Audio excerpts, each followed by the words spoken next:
జగన్ని గద్దెదించిన వాటిట్లలో ఆయన ఫోటో, ఆయన పేరు, ఆయన నామజపంతో పథకాలు ఓ పెద్ద కారణమైంది.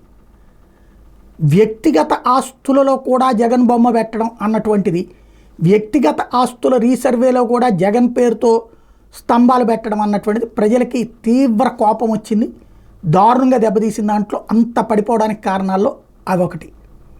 ఇప్పుడు అధికారులకి బుద్ధి రాలేదా, ఇంకా అదే బుద్ధితో ఉన్నారా అర్థం కానటువంటి పరిస్థితి. అడంగల్ అంటే ఏంటి? ఒక భూమికి సంబంధించిన తరతరాల లెక్క. ఫైనల్గా ఇప్పుడు ఎవరి చేతిలో ఉందో అధికారికంగా రిజిస్ట్రేషన్ డిపార్ట్మెంట్ ఇచ్చే కాగితం, దాని మీద ఎప్పటికి కూడా జగన్ ఫోటో వస్తుందట.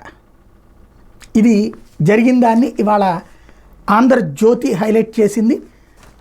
దుబ్బాకపల్లి, వత్సవాయి మండలం దుబ్బాకపల్లి గ్రామానికి చెందిన రైతు సర్టిఫైడ్ అడంగల కాపీ అడిగితే గ్రామ సచివాలయం దరఖాస్తు చేసుకుంటే మండల తహసీల్దార్ ఇచ్చిన సర్టిఫైడ్ కాపీని గ్రామ సచివాలయం నుంచి రైతుకు 12వ తారీఖున జారీ చేశారు. దాన్ని పరిశీలిస్తే ఎగువ కుడి భాగంలో జగన్ ఫోటో, నవరత్నాల లోగో కూడా ఉందట. దాని మీద తహసీల్దార్ పేరు, సంతకం కూడా ఉన్నాయంట.